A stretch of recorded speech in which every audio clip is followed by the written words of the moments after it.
Bienvenidos todos a Espíritu Canal. Nos encontramos en San José del Vidrio celebrando un cursillo de mujeres. En el nombre del Padre, del Hijo y del Espíritu Santo. Amén.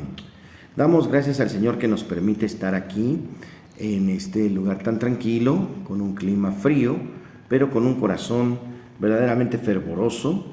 Le pedimos al Señor por todo el movimiento de cursillos en toda la orbe del mundo, y por supuesto en los corazones de los que ya hemos hecho cursillo, que no nos decoloremos, que continuemos siempre hacia adelante. Te pedimos, Señor, por tantos hermanos que han vivido un encuentro contigo, pero que han dejado que su corazón se enfríe y han vuelto atrás, que como esa semilla ha sido sofocada por los espinos, vuelvan nuevamente a la verdad, al camino de la verdad, de la paz, que libera y que sana. Sabemos que tenemos muchas cosas que nos pueden preocupar, situaciones en verdad encomiables. Solamente la respuesta es el Señor, y este mensaje enviado precisamente a todos los que han hecho un encuentro, un retiro fuerte, vuelvan a Cristo Jesús. Saben dónde está la respuesta. El Señor nos bendiga, nos guarde y nos proteja. En el nombre del Padre, del Hijo y del Espíritu Santo. Amén. Bienvenidos a una emisión más de Espíritu Canal. Bendecido viernes, fin de semana.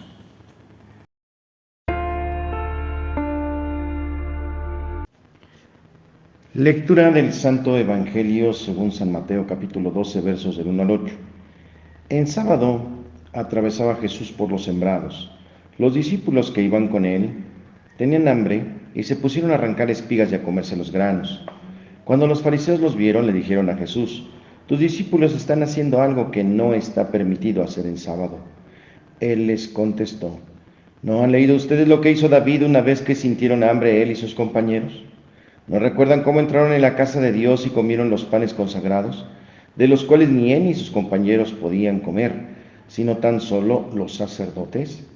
¿Tampoco han leído en la ley que los sacerdotes violan el sábado porque ofician en el templo y no por eso cometen pecado? Pues yo digo que aquí hay alguien más grande que el templo. Si ustedes comprendieran el sentido de las palabras misericordia quiero y no sacrificios, no condenarían a quienes no tienen ninguna culpa. Por lo demás, el Hijo del Hombre también es dueño del sábado. Palabra del Señor.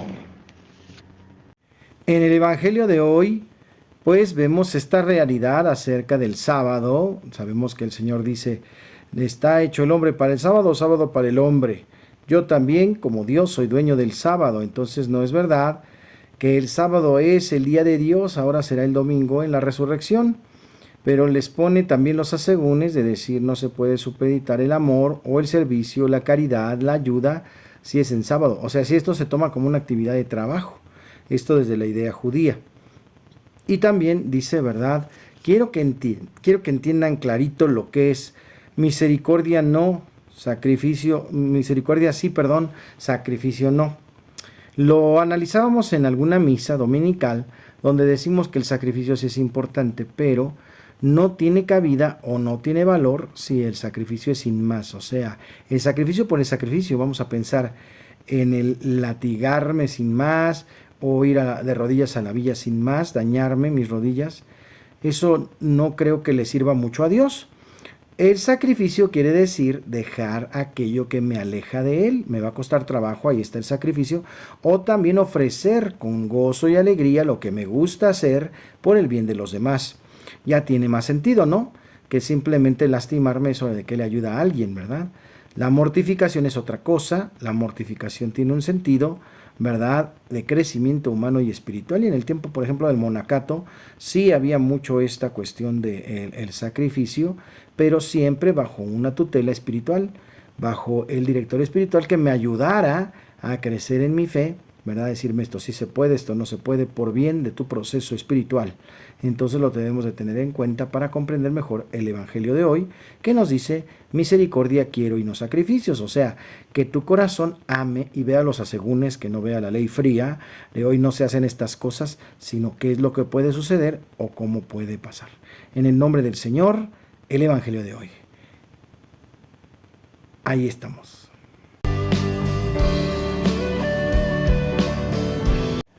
En el tema de hoy, ¿de qué sirve llorar?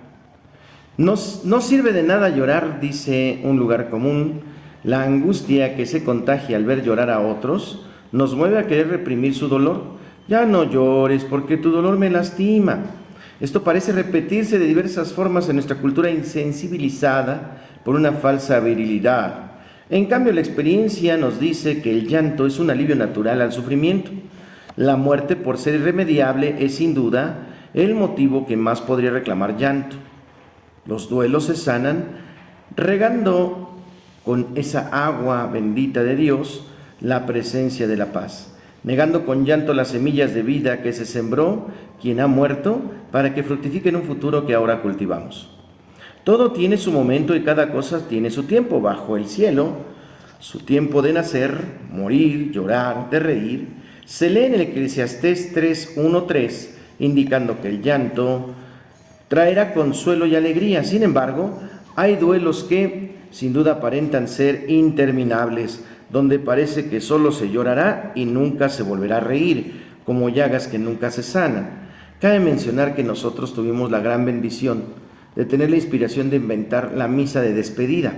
En el tiempo del COVID, cuando la gente no tuvo ni siquiera la oportunidad de despedirse de su ser querido, les pedimos traer las cenizas o la fotografía del ser querido, y aquí en un ritual, en medio de la Santa Misa, se hacía la despedida.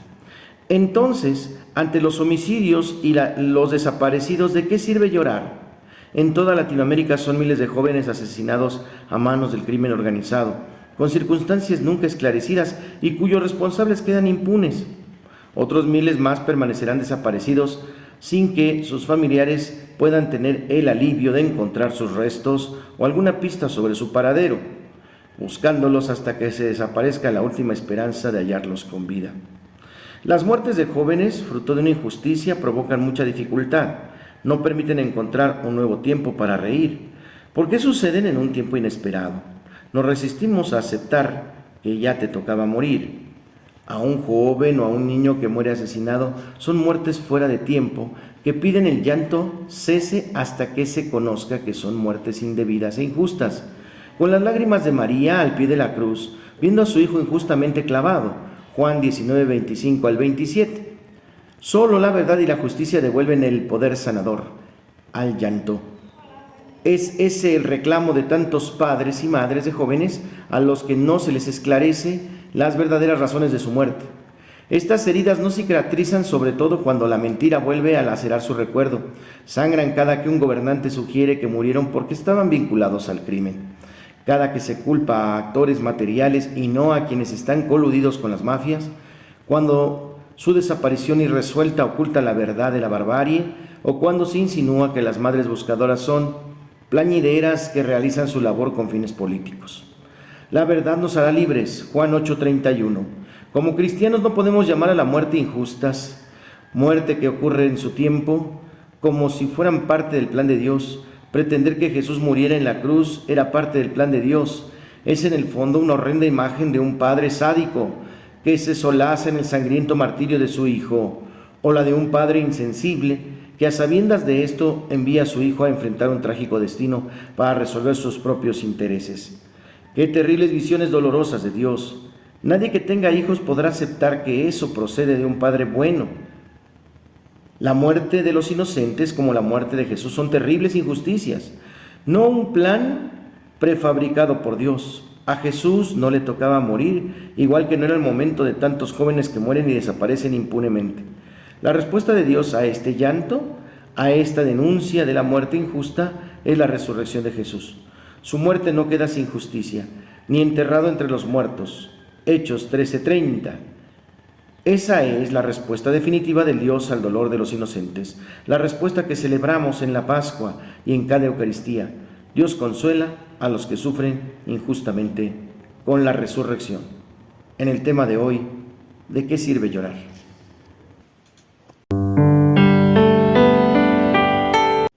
En Santos y Conversos hoy celebramos a San Lorenzo de Brindisi, religioso, diplomático, estratega, predicador.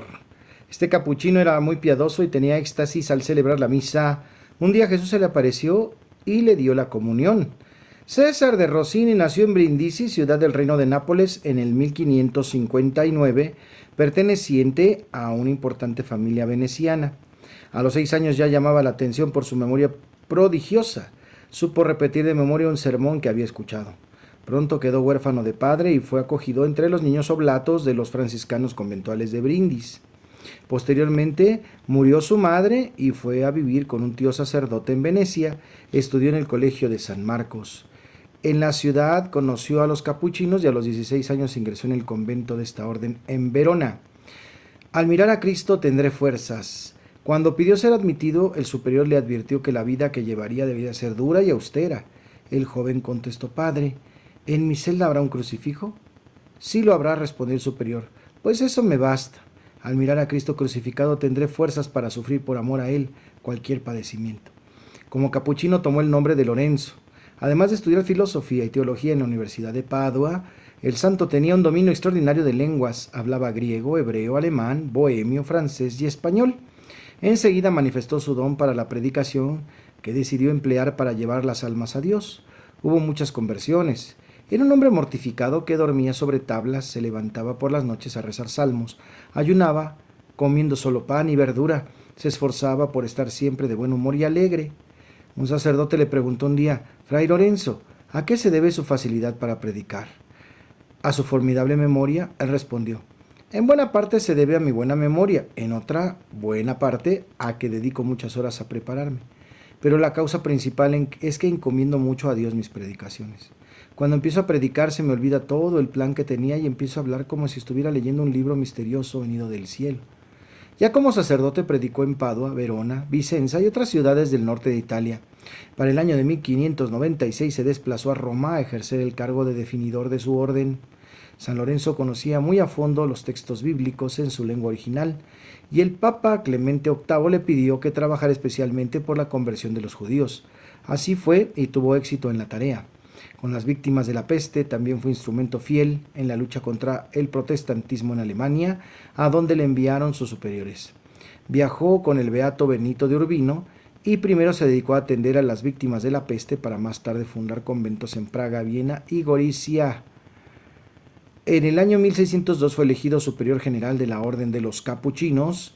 Trabajó como responsable y con prudencia en el cargo, pero en 1605 manifestó que no quería ser reelegido porque pensaba que Dios quería otro camino para él. Cuando los turcos amenazaban en el Mediterráneo y Europa, el emperador Rodolfo II le envió en misión diplomática y logró en apoyo de los príncipes alemanes. Siendo capellán militar, San Lorenzo llegó a tomar decisiones cruciales. Fue prácticamente general en jefe del ejército. Se cuenta que al volver de la campaña se detuvo en el convento de Gorizia, donde el Señor se le apareció en el coro y le dio la comunión con su propia mano. De hecho, San Lorenzo de Brindisi fue arrebatado varias veces en éxtasis y evidentemente, ¿verdad?, tuvo esa oportunidad en la misa. Y esa poderosa vida interior la que le daba fuerzas para llevar una vida de actividad en el mundo a pesar de sus deseos de entregarse solo al silencio y a la vida apartada en el convento. Fundó un convento de capuchinos en Madrid, aprovechando que viajaba en misión para pedir al rey Felipe II que se uniera a la Liga Católica. Después fue nombrado nuncio de la Santa Sede ante Maximiliano de Baviera, el jefe de la Liga Católica. En el año de 1618, después de ser mediador en varios conflictos reales, se retiró al convento de Caserta. Allí falleció en paz el día que cumplía 60 años. El 22 de julio del año de 1619 fue sepultado en el cementerio de las Clarisas Pobres de Villafranca. Dejó escritos 15 volúmenes de textos teológicos, entre ellos 800 sermones, un comentario del Génesis y varias obras contra Lutero. En 1959, el Papa Juan XXIII, el Papa Bueno, le dio el título de doctor de la Iglesia. En Santos y Conversos hoy celebramos a San Lorenzo de Brindisi.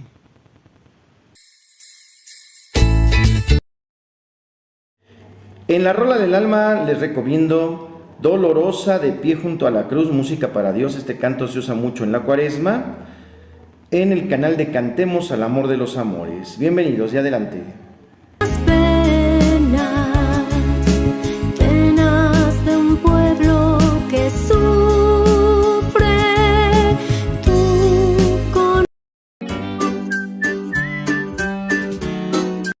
En el chiste, ¿se saben el chiste del autobús?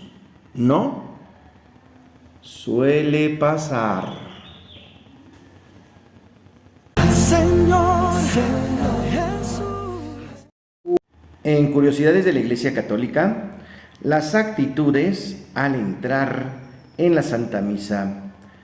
El inicio de la celebración o parte introductoria va desde la entrada hasta la oración colecta inclusive, o dicho de otro modo, hasta inmediatamente antes de la primera lectura.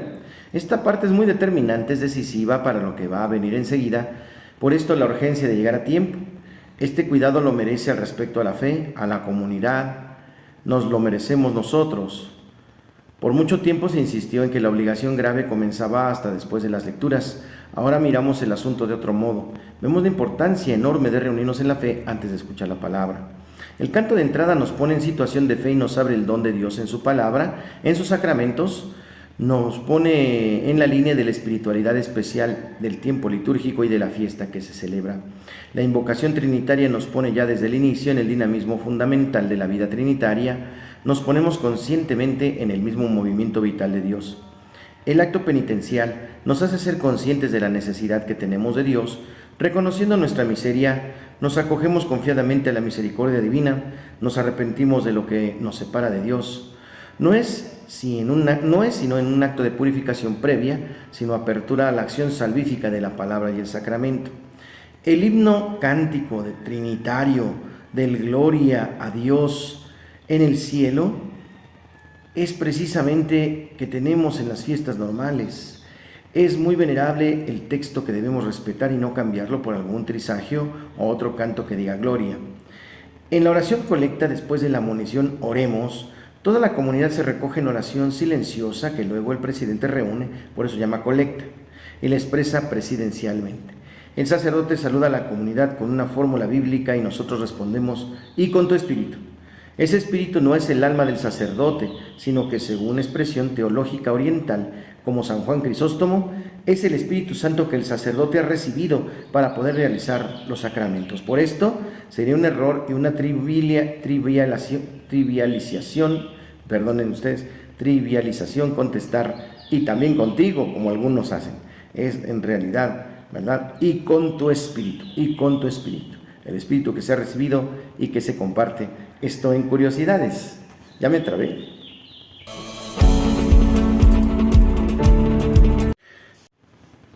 Y para la buena onda de hoy es importante dejarnos llevar por el llamado del Señor, el Espíritu que nos empuja y nos sopla para siempre estar en común unión en lo que el Señor nos llama.